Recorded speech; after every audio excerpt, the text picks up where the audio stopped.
ก็สบายได้อพ่อแม่น้องเด้อเบาซักกันก็ได้เฮ็ดนั่นเฮ็ดเสื้อใหม่ออกมานะจะหน่อยใส่เบิ่งเสื้อใหม่ว่าเป็นจังไดงามบ่ลองเฮ็ดเบิ่งซื่อๆนะบ่เสื้ออยู่นี่มันก็แพงหลายเสื้ออยู่นี่แล้วก็ให้เขาไปเฮ็ดเสื้อก็เป็นจังซี่แหละเป็นการโลโก้เบาซักใส่เสื้อจังซี่แหละตัวนี้อยู่ทางหน้าตัวนี้มันเบิ่งทางหน้าเสื้อนี่เป็นเสื้องามเลยเฮ็ดแบบลองเฮ็ดใส่เสื้อนะตัวนี้เป็นทางหน้าเสื้อนี่ก็แพงหลายนะสิเข้า200,000พุ่นนะแต่เสื้อตัวเดียวนี่10กว่าดอลเบิ่งใส่เบิ่งทางหลังนี่ทางหลังก็เป็นจังซี่นี่แบบงามนะงามเนาะ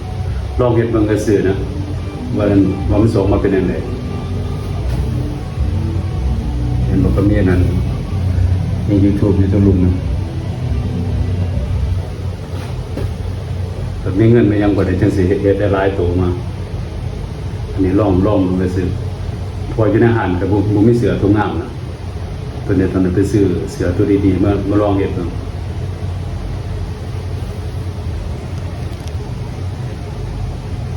คนไหนใส่ผ้าดีๆมาเฮ็ดก็งามอยู่เฮ้ยเฮ็ดออกมาก็งามอยู่แบบงามอยู่โอเค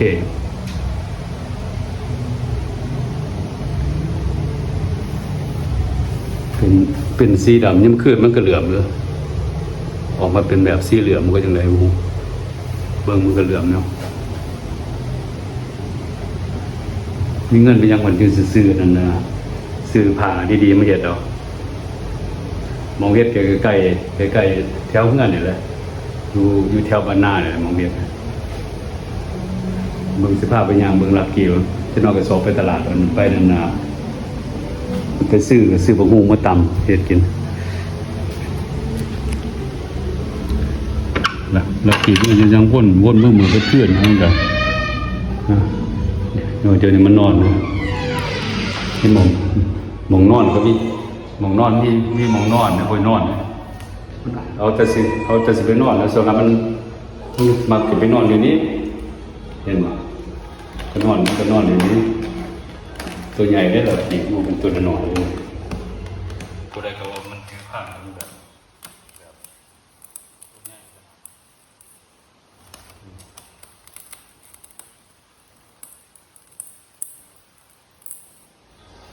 ตัวนั้นก็เป็นกรงมันนะกรงนอนบริการมันเนาะกระหนุ่มที่ตามันแหลมเลยนะมองเขายังมันกินอย่างนั้นกินเอายังให้กินเอาเบิดเลยนะแบบเบิดซึ่งผมมันตัวใหญ่มันจะกินกับนอนตัวใหญ่ขนาดนี้ขามันก็เศร้าถึงกัดมันหาวครับไม่เอา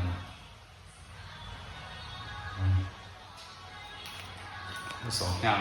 ออกไปข้างนอกไปนานๆซื้อของมาเด็ดกินกัน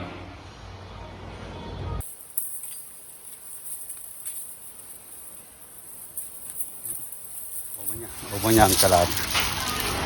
ซื้อบักฮุงนะมันจะเป็นเวลา12 โมงไปเ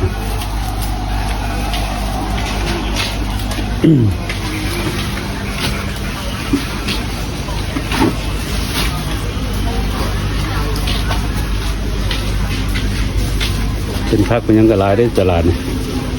พโนนศาสตร์ซื้อบักฮุงไปตำ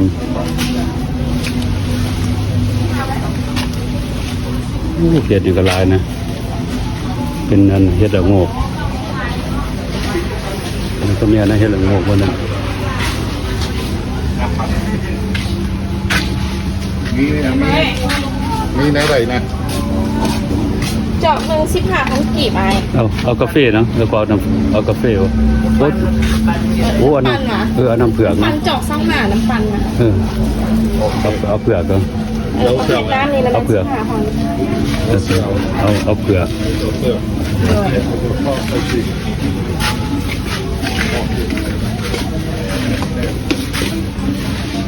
มีน้ำมีตัวนั้นน่ะราสเบอร์รี่วะมากันราสเบอร์รี่ฮะ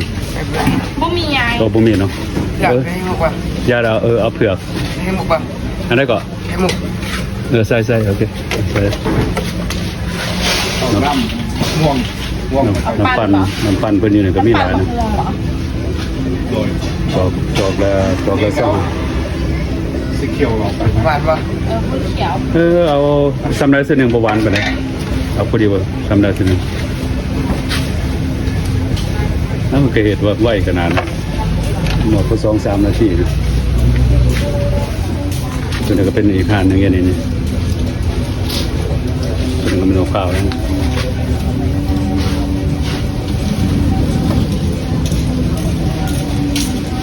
ข้าวนี่มันเผาอย่างตัวนัวหน่อยเลย ข้าวเขาไอ้ เผาเป็นหน่วยสินะโอเคนี่ดิน้ำปั่นกันเลยจีเลย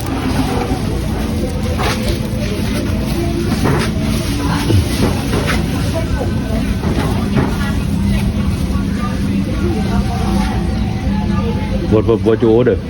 เคยกินเปิดมันก็เป็นน้ำแมงโกเป็นตัวในป่าแล้วเนาะ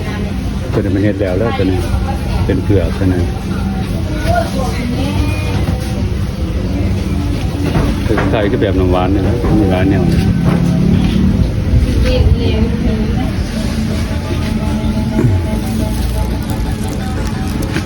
ตลาดก็เป็นนั่นสิเลย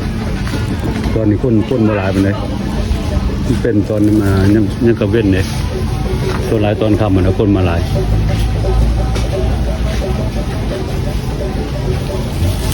ห่านอยู่ทั้งหานเลยเจ้าของห่านก็บอกกระเว้นนานๆไปรีวิวห่านไว้นะเบาซักกูมีเวลาไปนะ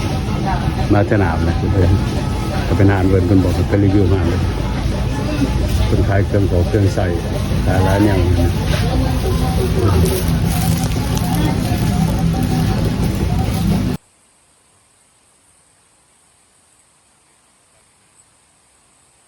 เนี่ยแหละเสียบมันก็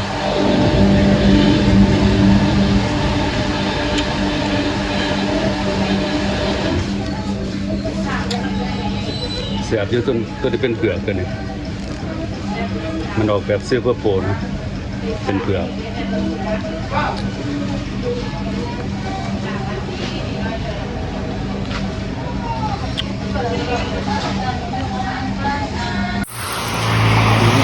ออกมาซื้อเครื่องของจะนั่นสิยางของเมื่อเลย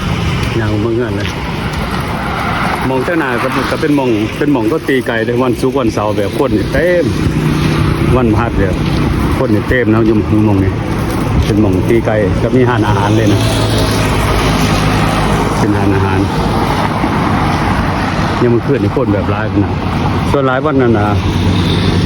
วันพฤหัสวันศุกร์วันเสาร์โอ้คนแบบเต็มเลยแถวนี้เต็มรถจะมุ่งไม่มองจอดเลยเป็นมองตีไก่เลย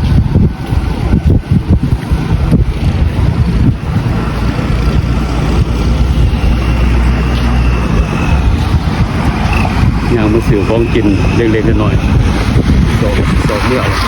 เพื่อนนี่กับคนตกแห้งหลายเพื่อน2-3คนจะตกแห้งหลายเมื่อเช้าหนึ่งก็ตกวันนั้นเช้าแล้ว